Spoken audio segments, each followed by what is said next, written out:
se va a producir es una inhibición del músculo. Entonces, ¿cómo explica Gray lo que pasa esto?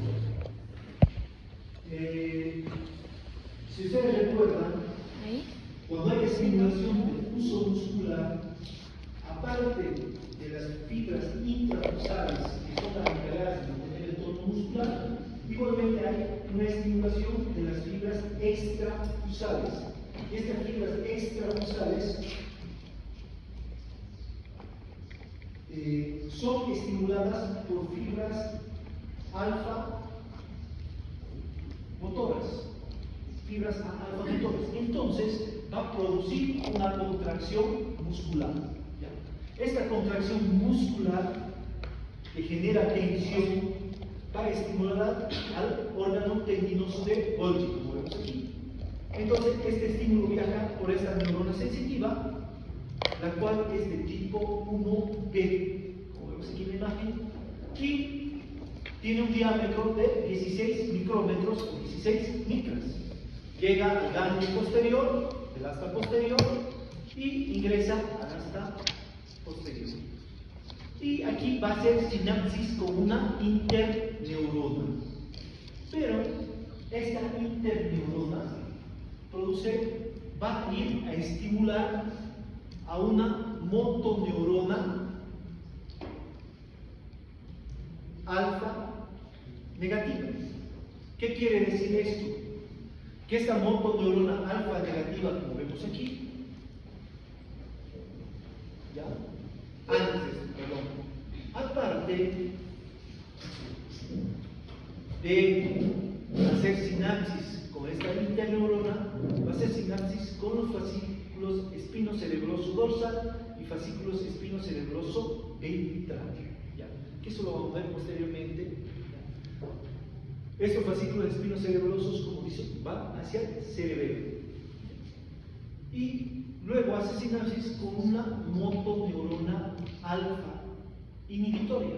Entonces, esta motoneurona alfa inhibitoria lo que va a hacer es que pare la contracción muscular. ¿Ya?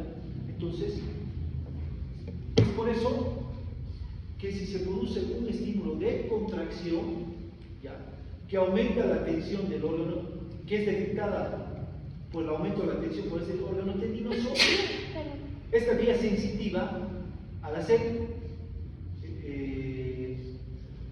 sinapsis con la interneurona, va a estimular a una motoneurona inhibitoria.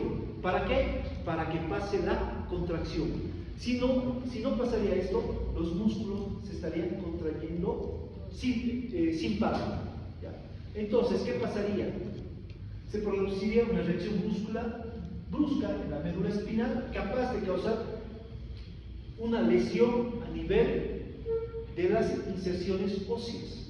Es por eso que gracias a esta motoneurona inhibitoria se produce una reacción de alargamiento. ¿Qué quiere decir? Que la reacción brusca en la médula espinal es capaz de causar relajación instantánea del músculo para evitar el desgarro del músculo o el arrancamiento del tendón en sus inserciones óseas. Entonces, ¿qué vamos a decir con todo esto?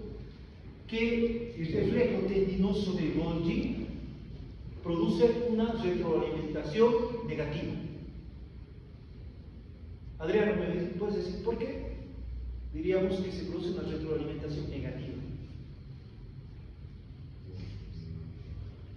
Resumiendo todo lo que he explicado, ¿por qué crees? Y lo dice al final, lo que el órgano tendinoso de Golgi lo que va a producir es una retroalimentación negativa.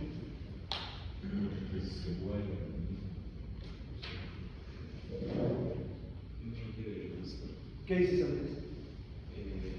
¿Por qué es una retroalimentación negativa? ¿Cómo? Porque busca cambiar el efecto que está teniendo. A ver, más o menos, a ver, está bien, pero ¿qué más? ¿Por qué es una retroalimentación negativa? Porque inhibe la contracción. Ya, ¿sí? Está bien. ¿Quién más puede aportar algo más? Arturo. Tiene que contrarrestar el estímulo estímulo positivo, que es la contracción. Entonces, es captado por la parte sensitiva, vuelve a la médula, al asta posterior, interneuronas y estimula a una motoneurona negativa. Entonces produce un estímulo negativo para que se inhiba la contracción muscular. Es por eso que el reflejo tendinoso de Golgi es una retroalimentación negativa. ¿Ya? Perdón, dijo que es porque hay un estímulo que es la contracción y se produce otro estímulo negativo para que esta se revierta. Por eso, primero ha habido una contracción, ¿ya? Que es un estímulo positivo. Esta contracción ha estimulado al órgano tendinoso de Golgi, que lo tenemos aquí, en los tetones. Entonces este estímulo viaja hasta la asta posterior, hace sinapsis con las interneuronas, y estas interneuronas van a estimular a una motoneurona inhibitoria, creando un estímulo negativo, por lo cual va a producir la relajación muscular. Entonces, una contracción va seguida de una relajación. Si no, se producían lesiones musculares, como ruptura muscular, arrancamiento de las inserciones óseas. Por ejemplo, la cosa larga, ya no sé qué pasa. Ruptura del tendón de Aquiles. Tal vez un movimiento no ha podido controlar, no ha habido una retroalimentación negativa. No, yo pensaba que estaba simulando, la verdad. ¿Qué decías, Pietro? No puedes controlarlo. Sí, es lo primero que pensé. Bueno, entonces,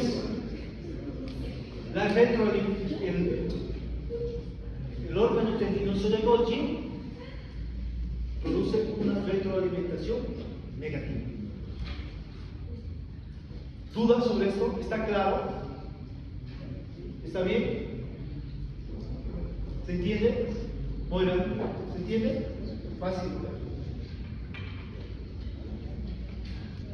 Entonces, una de las funciones del órgano tendinoso de Golgi es la reacción de alargamiento. ¿Qué es la reacción de alargamiento? La retroalimentación negativa. ¿Para qué? Para que el músculo se relaje y no se produzcan lesiones musculares. ¿Cuál es otra función del órgano tendinoso de Golgi? Como vemos aquí. Entonces, tengo muslo. Este músculo anterior del músculo, ¿cuál dijimos que es? Cuádriceps femoral. El músculo que se encuentra en la parte posterior, este es el bíceps femoral. Entonces, igualmente tengo mi médula, tengo mi parte sensitiva y mi parte motora. Entonces, ¿cuál es la otra función del órgano tendinoso de Golgi? Es manejar las fuerzas de contracción de las distintas fibras musculares. Entonces, ¿qué pasa aquí? Primero, se produce un estímulo de contracción. ¿Ya? Igualmente, ¿ya?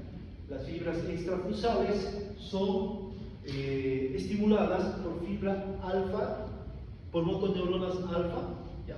Que me producen una contracción muscular.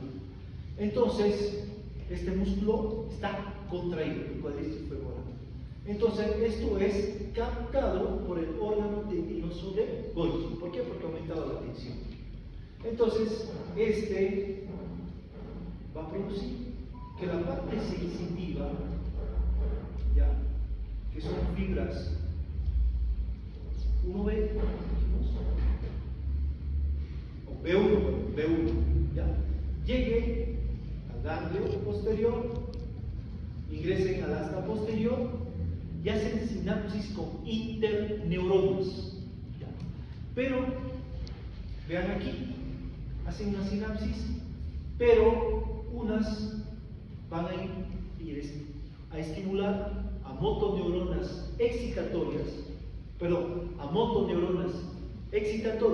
y la otra, movemos aquí, va a excitar a motoneuronas inhibitorias.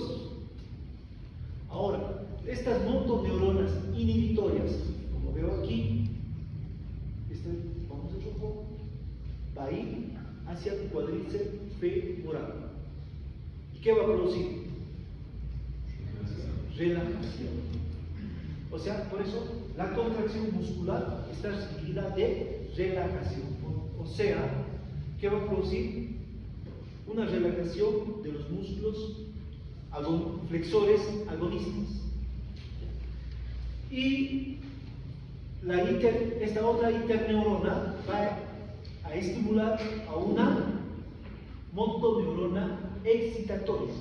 Pero esta motoneurona excitatoria va a ir hacia el bíceps femoral. ¿Qué va a producir? Contracción. Entonces, gracias a esto, o sea que aquí se está estimulando a los músculos antagonistas, flexores antagonistas. Gracias a esto, nosotros podremos estirar aquí la pierna y volverla a contraer. ¿Cuál era una de las funciones de la médula espinal? Caminar, la marcha.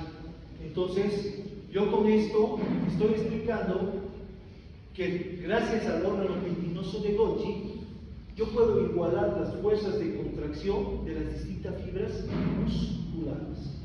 Entonces, repitiendo, se estimula el órgano tendinoso de Golgi, por la vía sensitiva llega al asta posterior, el asta posterior va a estimular a interneuronas, la cual va a excitar a una motoneurona inhibitoria, la cual va a ir hacia el músculo cuádriceps femoral, que es un músculo flexor agonista, y lo inhibe, y lo relaja. En cambio, la otra interneurona excita a una motoneurona excitatoria, la cual va a producir la contracción del músculo bíceps femoral, y este se va a contraer, y gracias a todo esto la pierna se contrae. Entonces, gracias a todo esto se produce la marcha. Entonces ya se explica cómo se produce la marcha a nivel de los miembros inferiores. ¿Está claro? Bueno, el libro lo explica un poco más largo, ¿no? Pero así de manera resumida es esto. Perdón, se lo puedo leer. El órgano tendinoso de Golgi captará la tensión y hará que la parte sensitiva de uno llegue hasta el asta posterior.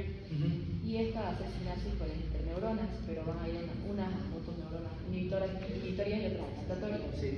Y esto, la inhibitoria va a ir al cuádriceps femoral, provocando relajación, y la excitatoria va a ir al bíceps femoral, provocando contracción, y esto va a producir marcha. Sí. Pero el músculo, ahí en el libro, si revisa, te va a hablar de músculos agonistas flexores y músculos antagonistas flexores. ¿Cuáles serían los agonistas flexores? Sería el cuádriceps. Antagonista, el bíceps femoral. Entonces, esto es lo que produciría la marcha así, de forma resumida. Ahora,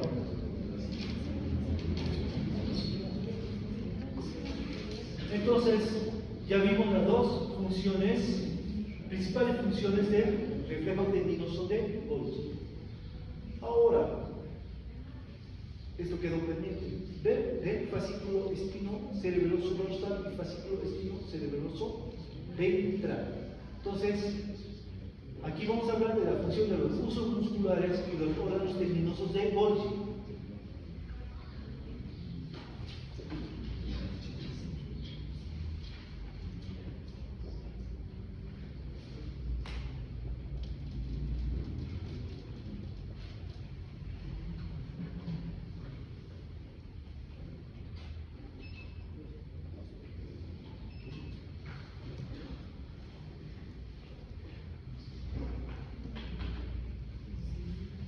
Entonces, en el control motor de los centros cerebrales superiores.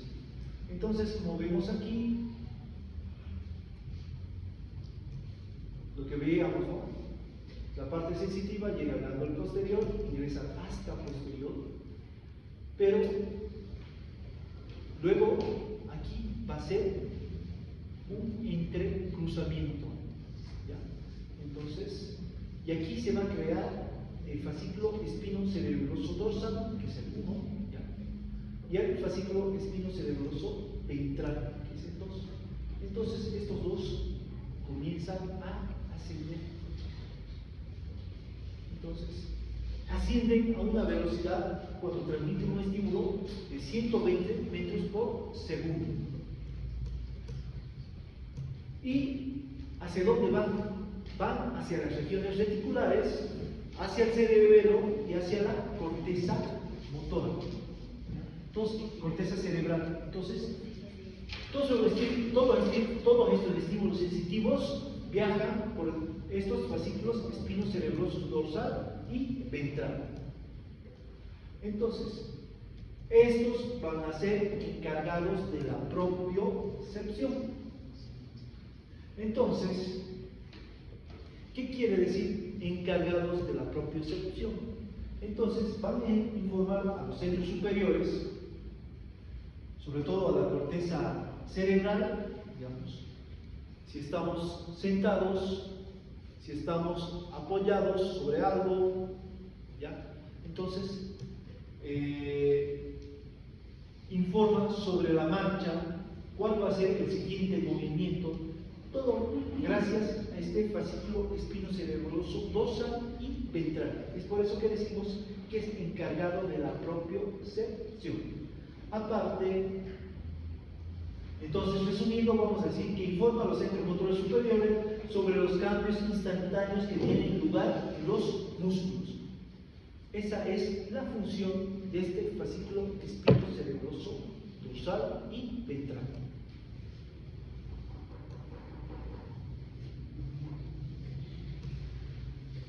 Ahora, quiero que tomen atención a esto. Este libro está re extenso, pero lo estaba resumiendo de una manera que, a ver, ojalá se pueda entender. Entonces, aquí vamos a explicar lo que es el reflejo flexor y el reflejo extensor cruzado. Entonces, aquí tengo yo mi modelo, tengo una mano, el miembro superior, el bíceps, tríceps,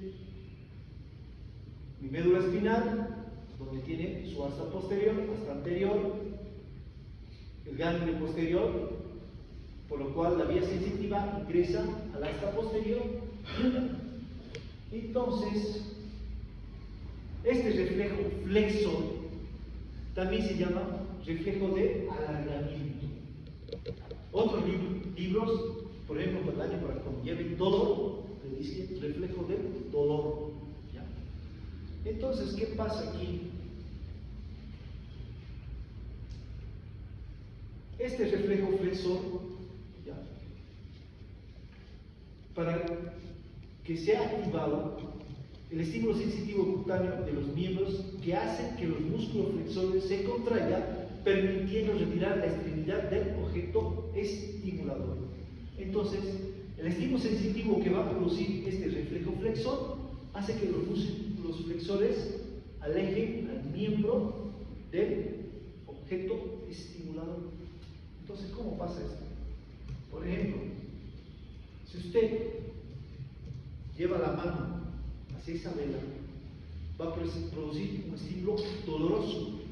Entonces, cuando se produce este estímulo doloroso, se activan los receptores del dolor. ¿Cuáles eran los receptores del dolor?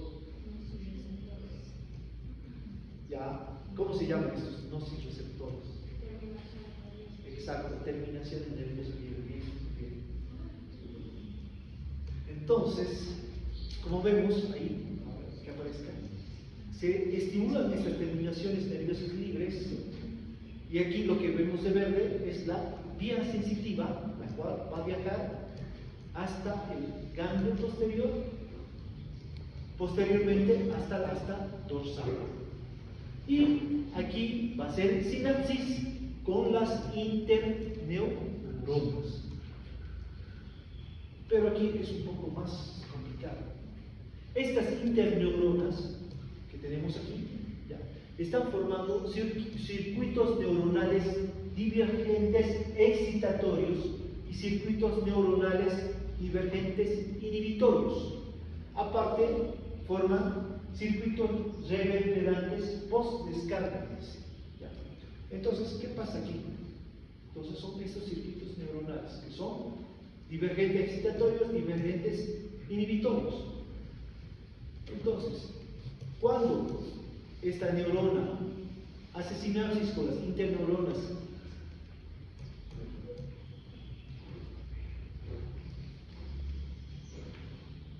con el circuito neuronal divergente excitatorio, ¿perdón? ¿No ve? Entonces, ¿qué hace el circuito divergente excitatorio? Va a producir, entonces, este circuito va a ir y va a estimular, primero lo explico así, va a ser sinapsis con una motoneurona excitatoria. Y esta motoneurona excitatoria, como vemos aquí, va a ir hacia los músculos agonistas flexores. ¿Cuál sería este? ¿Qué músculo es este? El bíceps. Entonces es un músculo agonista flexor. Entonces produce un estímulo positivo, lo cual va a producir flexión. Entonces, gracias a esto, yo retiro la mano del objeto, por ejemplo, de la vela que está produciendo calor. Pero ahora, como ustedes saben, no solo el bíceps es un músculo flexor. Es por eso que se necesita de un circuito divergente excitatorio. ¿Por qué? Porque va a ser sinapsis con múltiples neuronas, motoneuronas anteriores excitatorias. Por lo tanto, se va a excitar a varios músculos flexores del brazo y el antebrazo para que se produzca este movimiento de retirada, no solo al bíceps. ¿Ya? ¿Está bien? Aparte, hay el circuito neuronal divergente inhibitorio. Este circuito divergente va a ir y va a hacer sinapsis con una motoneurona anterior inhibitoria, como vemos aquí. Entonces, va a ir y va a producir un estímulo negativo inhibitorio. ¿Dónde? ¿Qué músculo? No, el córtex braquial se encuentra por debajo del bíceps. ¿Cuál sería? Tríceps. Entonces va a inhibir el tríceps. Camila López, ¿por qué va a inhibir al tríceps? ¿Cuál sería la explicación? ¿Por qué? No es flexor. Entonces, ¿por qué lo inhibe?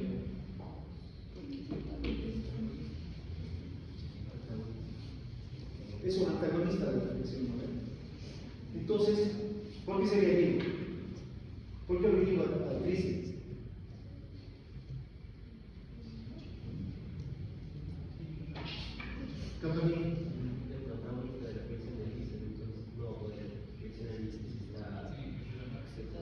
Se produce la relajación muscular para que no se oponga a la flexión. Entonces, pero como son circuitos neuronales inhibitorios, son varias interneuronas que se van a estimular. Estas van a ir a estimular a varias motoneuronas inhibitorias para que produzcan relajación de los músculos antagonistas de la flexión. Entonces, estos así no se oponen a la flexión del miembro superior. ¿Ya? Entonces, esto sería Así, hablando lo que es el reflejo flexor. Si ustedes revisan el Dayton, igual te va a hablar, pero ahí te habla de los circuitos neuronales, de cómo estos van a ir ya a producir excitación e inhibición.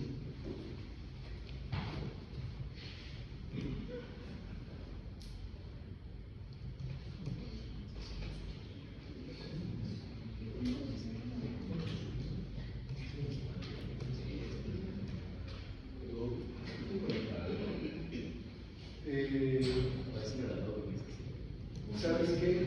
Me ha dicho que todo es por infrarrojo. Es lo que me ha dicho el técnico. Todo está conectado. No pasa nada. Así no, termina de euro. Aparte, hemos hablado de circuito reverberante de voz descarga. ¿Quién recuerda que es un circuito reverberante? ¿Quién recuerda? ¿Perdón? Sí, son encargados de dar retroalimentación positiva. Entonces, ¿qué pasa con este circuito reverberante? Por ejemplo, miren, aquí esta interneurona produce otra sinapsis, ¿ya?, hacia la misma interneurona. Entonces, o sea, que el estímulo positivo o negativo que está viajando vuelve hacia esa misma interneurona. Es por eso que este estímulo, este reflejo flexor, va a durar mayor tiempo. ¿Por qué? Gracias a este circuito reverberante post-descarga. No es que vas a hacer esto, entonces vos haces esto y se mantiene el estímulo. Y gracias a quién se mantiene el estímulo, a este circuito reverberante post-descarga. Si no, vos retirarías y volverías el brazo. Gracias a este circuito reverberante, mantienes el estímulo del reflejo flexor. ¿Hay alguna duda sobre el reflejo flexor? No, solamente digo que este circuito reverberante va a mantener la Mantiene la flexión. Es el encargado de mantener el reflejo flexor. O sea, por más tiempo. Si no, vos harías esto, volverías ese rato. Entonces, gracias a este sistema reverberante, el estímulo se mantiene por más, el reflejo flexor se mantiene por más tiempo. Ahora, contrario a este, existe el reflejo extensor cruzado. Entonces, se ha producido el reflejo flexor. ¿Quién puede describir el reflejo flexor? Yo describo el reflejo extensor cruzado. ¿Quién se anima? Claro. Así como está el dibujo. ¿Sabes qué es más fácil con dibujo? ¿Qué dices? Porque cuando se produce el reflejo flexor, se va a producir también el reflejo extensor cruzado. Los dos se producen al mismo tiempo. Solo que este se está produciendo, por ejemplo, en el brazo derecho y el otro se produce en el brazo izquierdo. Los dos van juntos.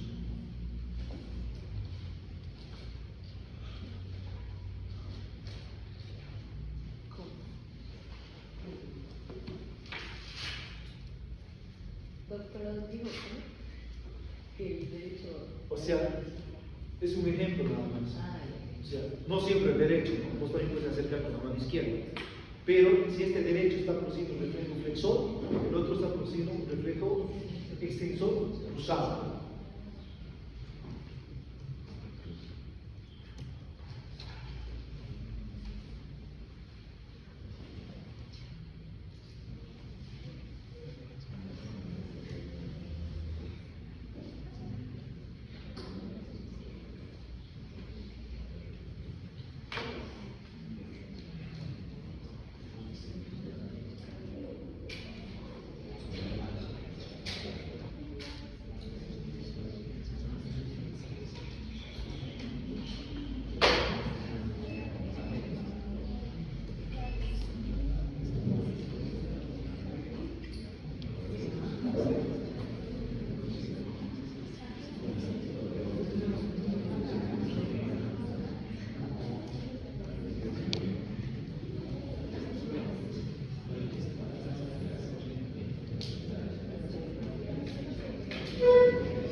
Ragnar, ¿te animas? ¿Has entendido más o menos qué pasa aquí? A ver.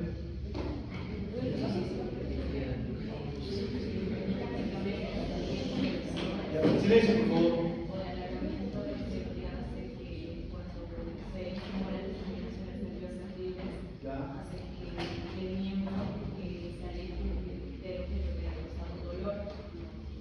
Dice que después de ser estudiada la generación será una sinapsis con la neurona y por un circuito directamente excitatorio donde no se esta va a ser sinapsis con la neurona excitatoria y va a producir que se llegue a recontraerse del músculo agonista. En este caso sería el bíceps. ¿Ya? Y luego también necesita de un circuito divergente pero inhibitorio que va a causar la inhibición del bíceps. Y va a estimular varias neuronas inhibitorias. También se va a necesitar el circuito reverberante que va a producir una retroimpulsión positiva, donde el estímulo positivo se va a mantener. Se mantiene todo más libre. ¿Sí? Está bien. Pero cuando hablamos de los circuitos neuronales excitatorios, es para que se estimulen varios músculos flexores, no solo el bíceps. El bíceps es para que entiendan, pero hay varios músculos. Igual, los circuitos neuronales inhibitorios, igual. Entonces se produce la relajación de los músculos extensores para que no se opongan a los flexores.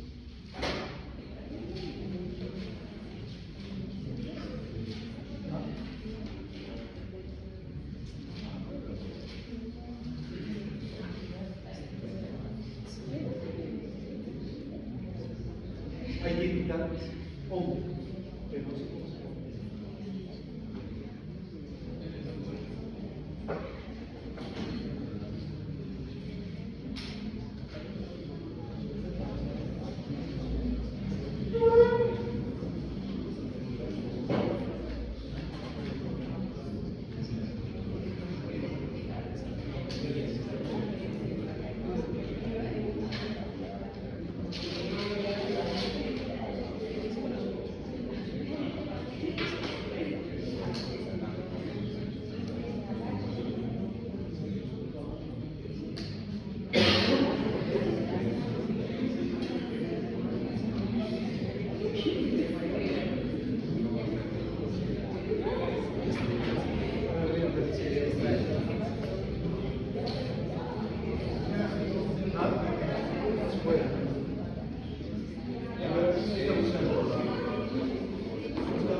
Por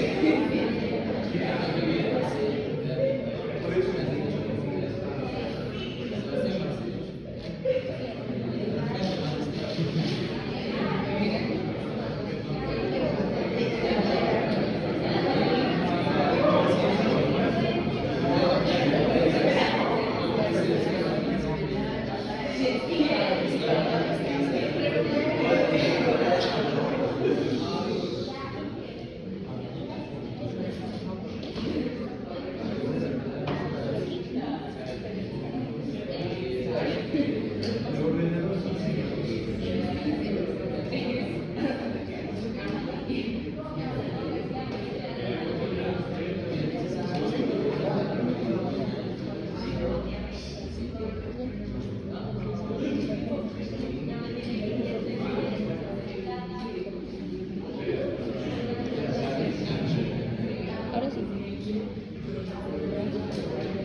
¿Quiénes llegaron tarde? Sofía. Manuel no está. Jesús. Tampoco. Campaña. Juan.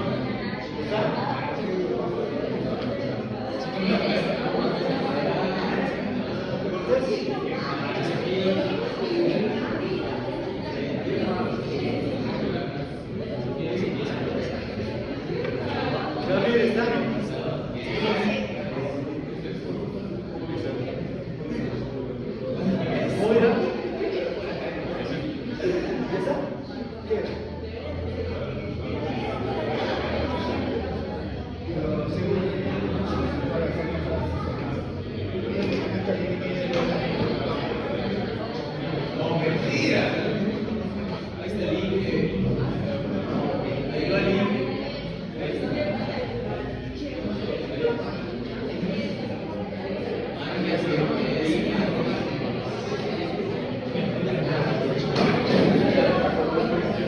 Blanca está.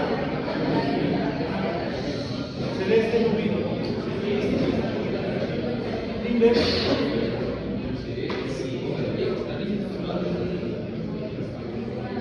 Lucero.